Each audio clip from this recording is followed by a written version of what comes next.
Welcome to the 2012-2013 Intramural Sports season. My name is Ben Smith. I'm the coordinator of Intramural Sports here at Virginia Tech. Along with me today are the two Intramural Sports graduate assistants, Morgan Fradley and Jeff Feldhaus. As captains, it is your responsibility to share all the information presented in this video with your teammates.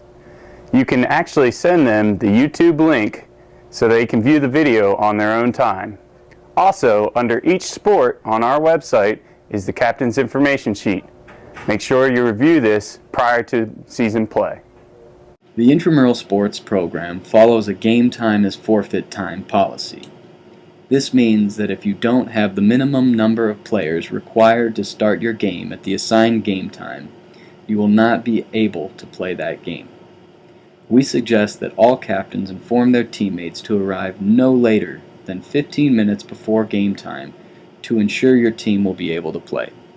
Come on, guys, it's 5:30, game time's forfeit time. Unfortunately, Maroon, you guys don't have enough players, so that means Orange, you're going to get the win. We have the rest of our team, they're parking right now over there. You can see them walking. I mean, my guys want to play, so we can wait for them to show up. We can't do that. Unfortunately, if we hold back this game, it's going to hold back the rest of the games. So, Maroon, you're going to have to default. Orange, you're going to get the win. It won't count officially as a game, but you guys have the field. You can scrimmage, play around until the next game starts. We'll just play. Yeah, we'll just play. As part of your team's registration fee, you paid a $20 forfeit bond. If your team plays all your regular season and playoff games without forfeiting, you will be able to request a full refund of this $20. Any team that has at least 50% of the required number of players on site at game time, but not the minimum required to start, will default that game. A default counts as a loss for that team and a win for the opposing team. During regular season, all teams are allowed one default without penalty. A second default during the regular season counts as a forfeit. A team with fewer players than required to default will forfeit their game at game time. Any team forfeiting during the regular season will have to pay a $20 forfeit bond reinstatement fee by 5 p.m. the second business day after the forfeit in order to stay in the league. For instance, a team forfeiting Monday night at 7:30 p.m. must pay the $20 forfeit bond reinstatement fee by 5 p.m. on Wednesday. This fee cannot be paid online, but must be paid in person in 142 McComas Hall. Any team that forfeits during the playoffs will be ineligible to receive a refund of their $20 forfeit bond. Any team that defaults during the playoffs will be eligible to receive only $10 of their $20 forfeit bond. Teams forfeiting or defaulting during the playoffs are eliminated from the playoffs, including the beginner playoff divisions. A team may call in a default no later than 3 p.m. on the day of their game by calling 540-231-8297. This will keep a team from having to show up to the game site with at least 50% of their team present, but will be treated as any other default. Again, the best thing you can do to ensure your team doesn't forfeit or default is tell them to be at the game site no later than 15 minutes before game time. Don't forget, Game time is forfeit time! Once your team has arrived at the game site for your game, you and your teammates will need to check into the game with our intramural scorekeepers. These individuals are wearing bright green shirts, and there will be one station at each field of play. Your teammates can check into the game by presenting their Hokie passports to the scorekeeper and notifying him or her of your team name. No ID, no play, so make sure your teammates bring their Hokie passports. The scorekeeper will scan your teammates' Hokie passports and ask them if they agree to the assumption of risk. All intramural participants must agree to the assumption of risk before they will be allowed to participate. The assumption of risk can be found online for review at recsports.vt.edu/intramurals/policies. As captain, prior to the game ending, it is your responsibility to ask an intramural supervisor to see who has checked in for your roster that game. Intramural supervisors will be wearing navy blue polos or jackets. If you do not verify your roster prior to the end of the game, all of your team's players may not be successfully added to your roster and thus may be ineligible for future games. Again, The responsibility to verify your roster falls on you as the captain. The following individuals are eligible to participate in intramural sports: students who have paid their rec sports fee, faculty and staff, including employees with wage ID cards, CRC employees who have a Virginia Tech issued CRC ID, and individuals with a Virginia Tech issued campus ministry ID. When the scorekeeper checks your teammates into the game, our system will notify the scorekeeper immediately if an individual is not eligible.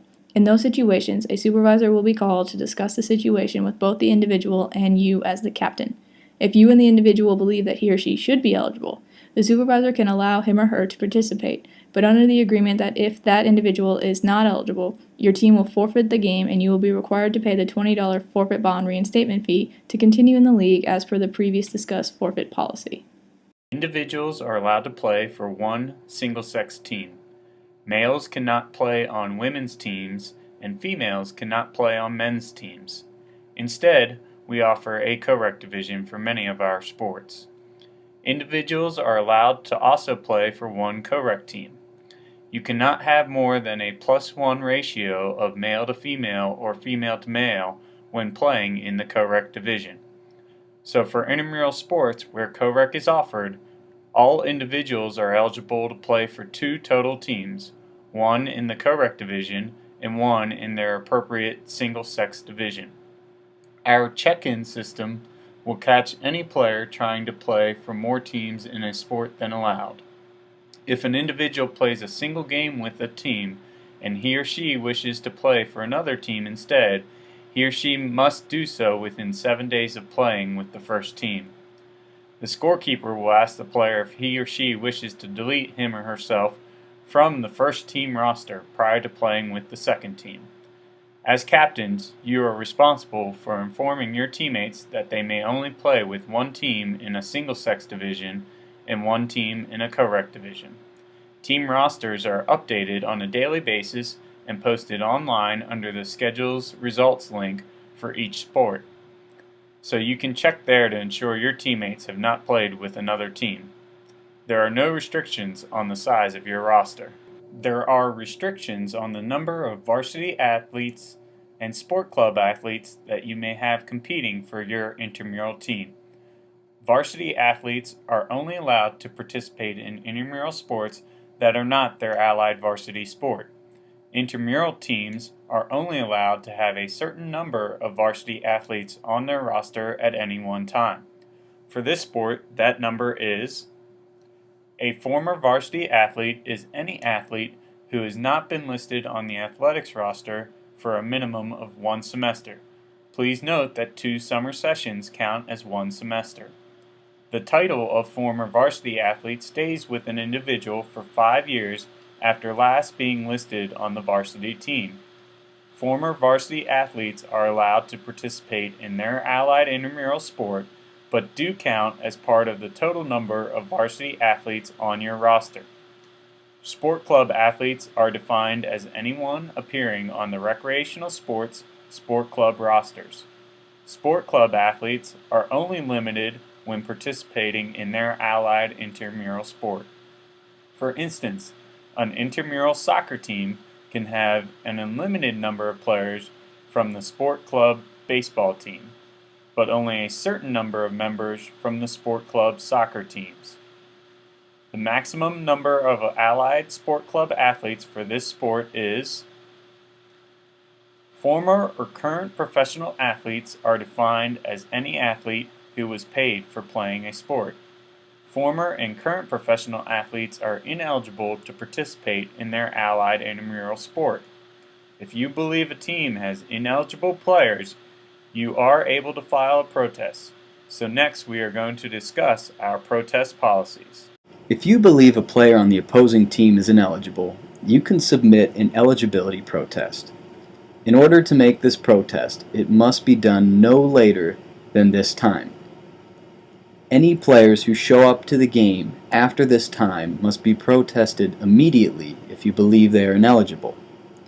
For all eligibility protests, we suggest you submit your protest as soon as possible. Once you have submitted your protest to the supervisor will discuss the situation with the opposing team captain. If the player in question is removed for the remainder of the game, no further action will be taken.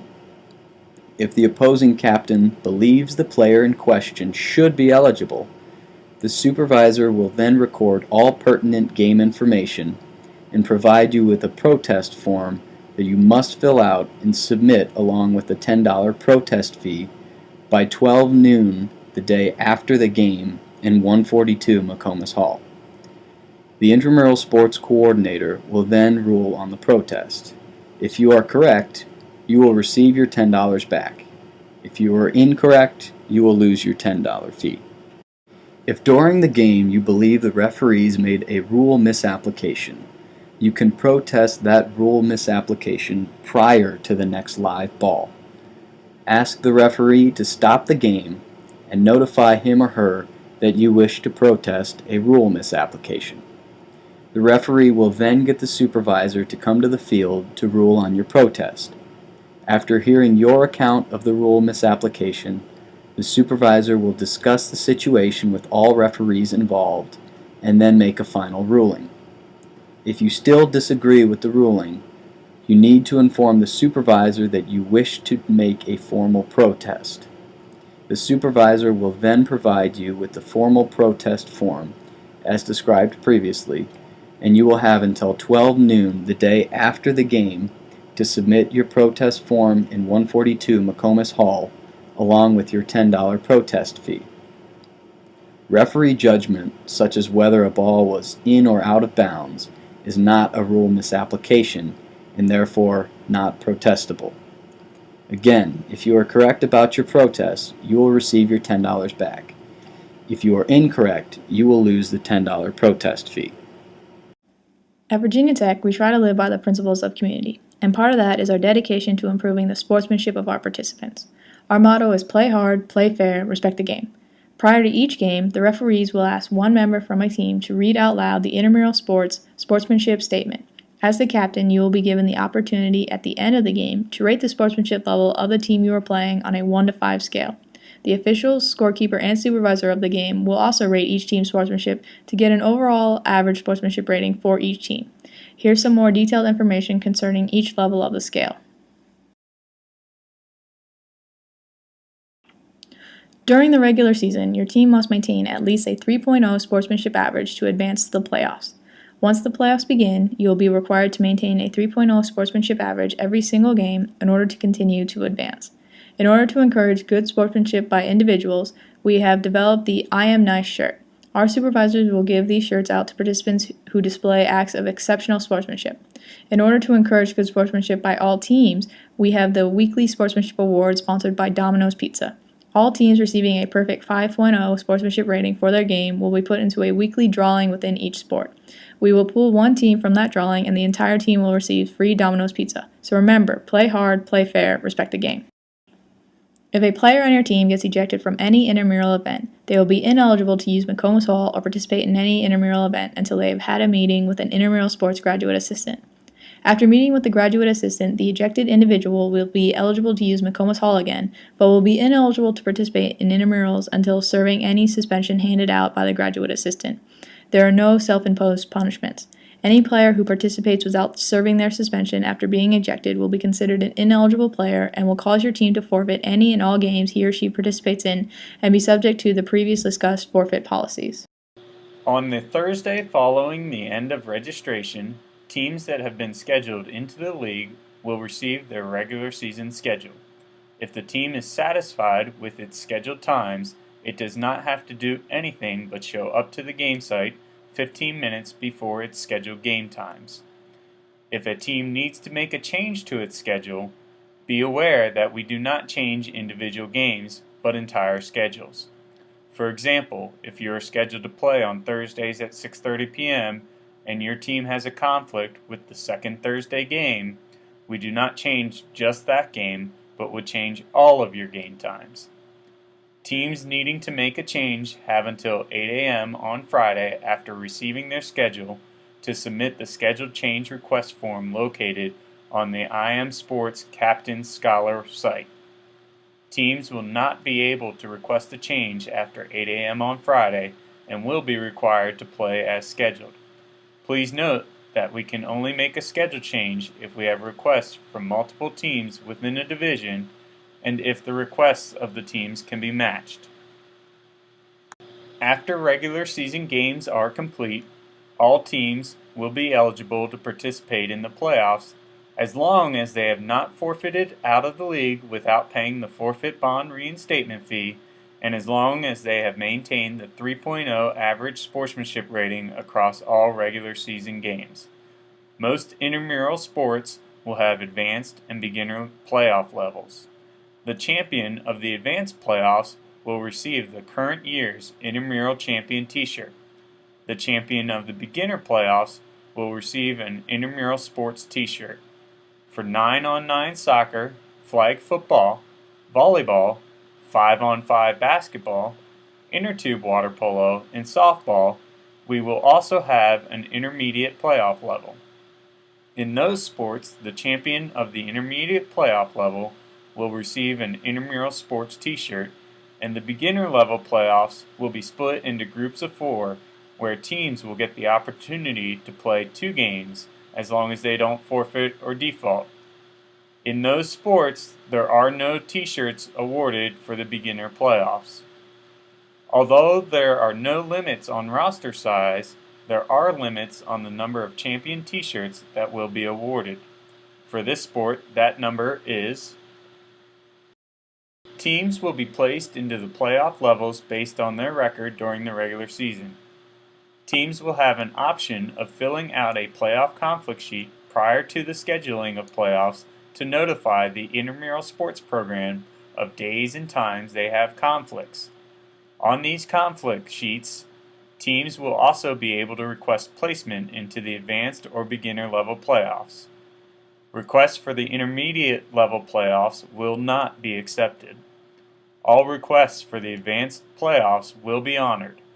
All requests for the beginner playoffs may not be honored. Please note that we do not use your original conflicts submitted when registering the team. You must submit a playoff conflict sheet or be ready to play whenever scheduled. Playoff brackets will be updated every business day and posted online by 1 p.m. As playoffs progress, teams should be prepared to play back-to-back days, and possibly multiple games in a single night. No times will be given out over the phone, as all times will be available for viewing online. In situations where 2 teams are set to play in the playoffs, but a time cannot be found that fits both teams, teams may have to play during a time originally submitted as a conflict in order to advance in the playoffs.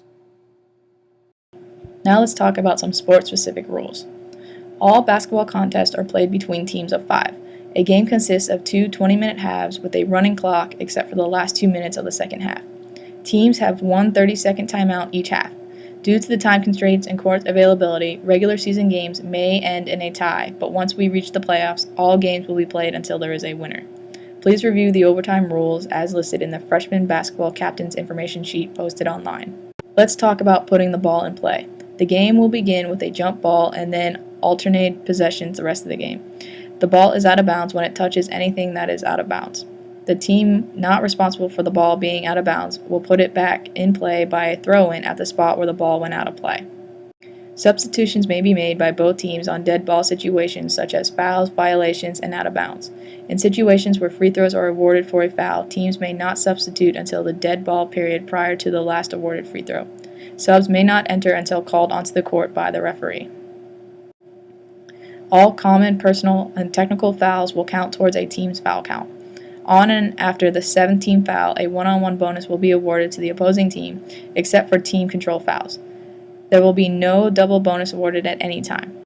Prior to the 7th team foul and for all team control fouls, the opposing team will be awarded the ball out of bounds at the spot closest to where the foul occurred. Any shooting foul with a converted basket will be awarded a single free throw.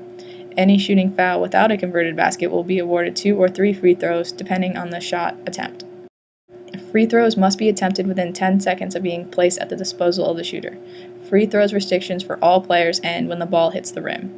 When shooting free throws, the bottom lane space above the block must be occupied by the opponent. The offensive team then has priority for the second space, and the defense has priority for the third space. No more than 4 defensive players and 2 offensive players are allowed on the lane lines for a free throw. The spots below the block on either side must remain unoccupied. An intentional, flagrant, or technical foul will result in 2 points being awarded to the opponent with no free throws being shot, as well as possession of the ball. For technical fouls, the opponent will put the ball in play at the mid-court opposite the table. The intentional and non-technical flagrant fouls, the opponent will put the ball in play nearest the spot of the foul. Technical fouls count as personal fouls. Examples of technical fouls are dunking prior to the game, at halftime, or after the game, unsportsmanlike behavior by an individual, team, or fans, continued delay of the game, wearing jewelry during the game, and hanging on the rim during the game can result in a technical foul.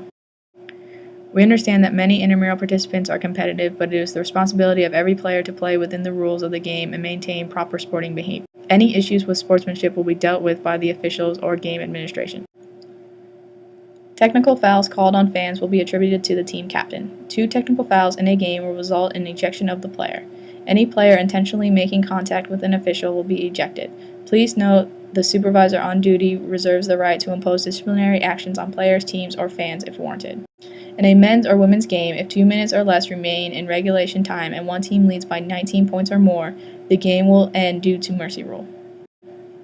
Lastly, please keep in mind that all freshman basketball contests will be governed by the National Federation of State High School Association rules, unless we have specifically adopted a rule for our campus, in which case the rule will be outlined in the rule sheet posted on our website. All intramural freshman basketball games will be played in War Memorial Hall, Gym 125. Please be aware that there are parking restrictions on the drill field until 8 p.m. And please make sure you park in designated spots only. Practice balls will be available for checkout from the scorekeeper on site using your Hokie passport. However, all games must be played using an intramural sports game ball. Teams are required to show up to their courts with their own jerseys. All teams are required to have a white jersey and a jersey of some other color, and all jerseys must be numbered from 0 to 99. T-shirts with markered numbers are acceptable. Intramural sports employees will no longer provide jerseys or pennies for checkout. Any team who does not have the required jerseys will be subject to forfeiture of the game. In the event where the home team and visiting team desire to wear the same color for the game, the home team must change to their other color. Non-marking court shoes must be worn. Finally, all jewelry must be removed prior to play, with the only exception being medical alert bracelets, which must be shown to the intramural supervisor and then taped over. We will not be providing tape or markers for numbering jerseys. In case of inclement weather, please call 540-231-6060 to check the Intramural Sports Hotline. This hotline will be updated after 4 p.m. each day. In situations where games start on a night and inclement weather then arrives, the supervisor on duty will make all decisions concerning game status and will update the hotline accordingly. Games canceled due to inclement weather during the regular season will not be rescheduled. At the end of each game, the team captain will nominate one person from the other team as that team's MVP for the game. At the end of the season, we will select one individual for each division, men's, women's, and co-rec, as the MVP for that division for that sport. That individual will be recognized at the end of the year award ceremony to be held at this time. We will also select one team per sport as the sportsmanship winner of that sport. Throughout the year, teams can earn points toward the Hokie Grail by filling in their Hokie Grail team information during registration. Throughout the year, Intramural Sports will send out surveys to participants to get feedback for our top 10 team names. Both the Hokie Grail winners and top 10 team name winners will be recognized at the awards ceremony. Captains who watch this video and complete the online test with a perfect score by 5 p.m. on the Monday after registration closes will be scheduled into the league based on when their complete registration was submitted. These teams will receive their schedule via email by 12 noon on the Thursday after registration closes. They will have until Friday at 8 a.m. to submit a schedule change request. Instructions will be outlined in the email containing the schedule on how to make that request. After Friday at 8 a.m., teams will not be able to request a schedule change. Any team whose captain does not watch the video and complete the online test with a perfect score by 5 p.m. on the Monday after registration closes will not be scheduled into the league and will be placed at the bottom of the waiting list.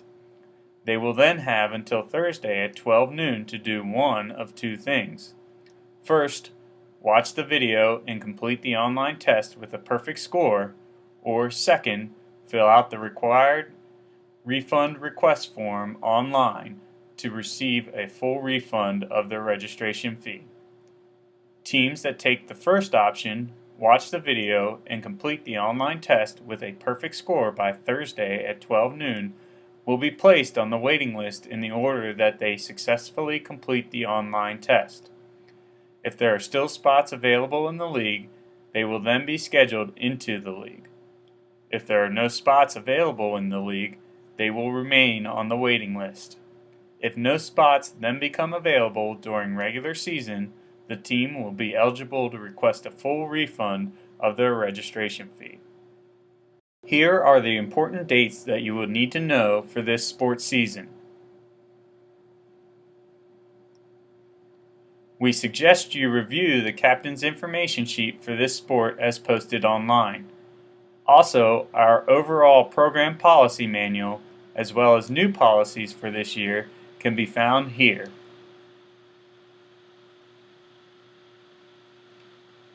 If you have any questions or problems, you can email us at imsports@vt.edu or call 540-231-8297 and ask for Ben, Jeff, or Morgan. Thank you. Have a great season, and don't forget, Play hard. Play fair. respect the game.